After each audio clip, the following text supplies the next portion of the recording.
Datanglah pemuda itu. Kok nggak ikut buka? Malas Pak Ustaz. Jadi nggak doa? Ngabuburit aja Pak Ustaz. Kenapa kok nggak doa sebelum buka puasa? Kemarin Pak Ustaz, dari tanggal 1 sampai sekarang banyak kali doa saya Pak Ustaz. 30 bab, tapi tak ada yang terima Pak Ustaz. Ini jangan sampai Bapak Ibu salah ngaji, salah pikir, salah lihat, salah dengar. Akhirnya apa? Salah tindakan, tak mau berdoa, sombong. Jangan pernah merasa doa kita tak diterima oleh Allah. Jangan pernah merasa doa kita tak didengar, sehingga kita merasakan dan kita membayangkan, meyakini bahwa doa itu ditolak oleh Allah. Jangan. Ini mindsetnya harus diset ulang. Mind, pikiran, otak, diset ulang. Jangan sampai salah. Emang kenapa? Kriteria kemungkinan, there is 4 possibility why doa is conducted by Allah. Ada 4 kriteria possibility kemungkinan doa itu diterima, diperkenankan oleh Allah Subhanahu wa taala.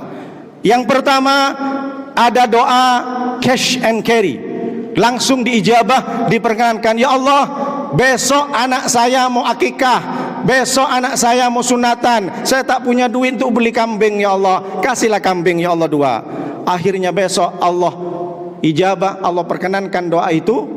Ternyata ada jalan, ada rezeki untuk beli kambing, dapat kambing. Apa yang kita minta, jelas dapat kambing. Ada yang kedua, kita minta, ya Allah, berilah saya kambing, ntar lagi kurban ya Allah. Tapi ternyata Allah tak kasih kambing, Allah berikan kesempatan seharga kambing. Tidak nampak, kita tidak menyangka bahwa Allah mengabulkan, tapi ternyata Allah sudah kabulkan dengan cara lain, tapi harganya persis dengan kambing. Gimana caranya Pak Ustaz? Datanglah bapak tuh, naik motornya NMAX lagi, di simpang jam.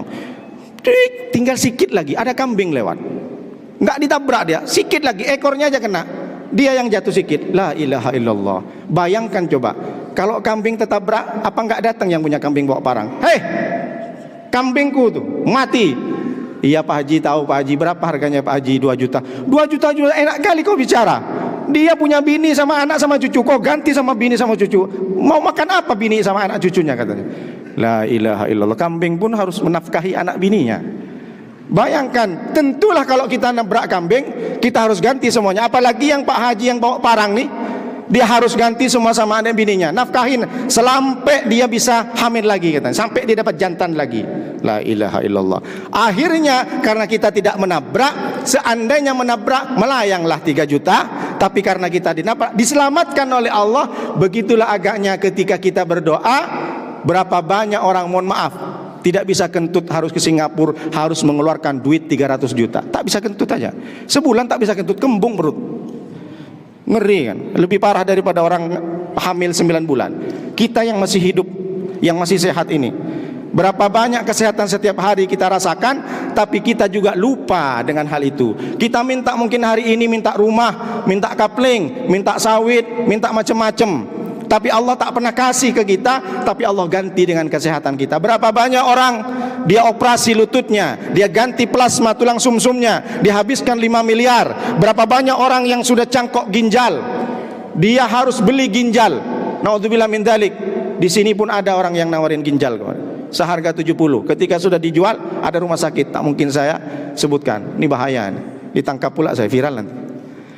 Ada yang seharga 70, 80, tapi rumah sakit itu menjualnya sekitar 1,2 M. Kita tengok ginjal Bapak Ibu, kita sehat kan?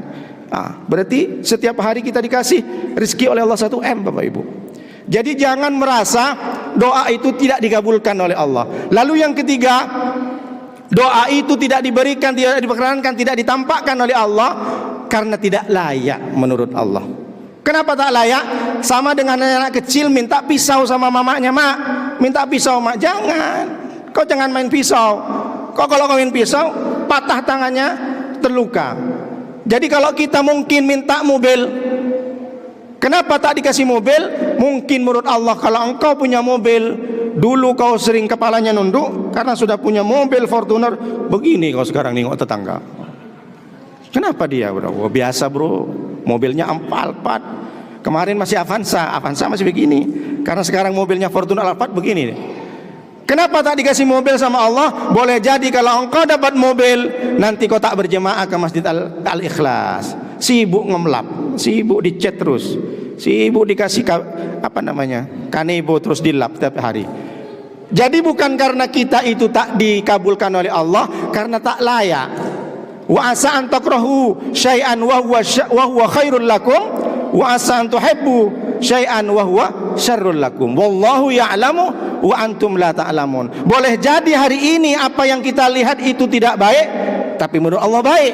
Boleh jadi apa yang kita terima hari ini itu baik, tapi menurut Allah tidak baik. Wallahu ya'lamu. Allah itu lebih tahu, wa antum la ta'lamun. Engkau tidak tahu. Allah, maka kita tetap positif. Lalu yang keempat, ada orang selama hidupnya, ya Allah, saya padahal tahajud tidak pernah meninggalkan, tapi kenapa hidup saya begini ya Allah? Sebentar-sebentar suami cari kerja, sebentar-sebentar di PHK, belum lagi anak saya ya Allah, sebentar-sebentar sakit-sakitan. Padahal saya sudah, kurang apa lagi saya berjemaah, kurang apa lagi saya puasa sunnah, kurang apa lagi saya bersedekah, padahal saya tak punya apa-apa. Apa kata Allah? Hadis kutsinya. Hadis kutsi ini adalah hadis di mana Rasulullah SAW mendapatkan dari mimpinya. A'adattu li'ibadiyas salihin. Aku siapkan kepada hamba-hambaku yang soleh, mala ainun ra'at wala udhunun sami'at wala khatara ala qalbin bashar. Ada nikmat yang Allah berikan tidak diberikan di dunia. Nikmat apa itu? Nikmat di surga, yang mana ainun ra'at, mala ainun ra'at, mata tak pernah kita tengok. Mungkin kalau kita tengok rumah, mungkin kita kalau nengok harta benda, indah kita, nikmat, dan itu tidak ada di surga yang sama dengan nikmat itu. Lebih besar nikmatnya. Wala udhunun sami'at, tak pernah kita dengar. Mungkin kita dengar anakmu sekarang sudah hafal Quran, anakmu sudah juara 1, senang kita dengarnya.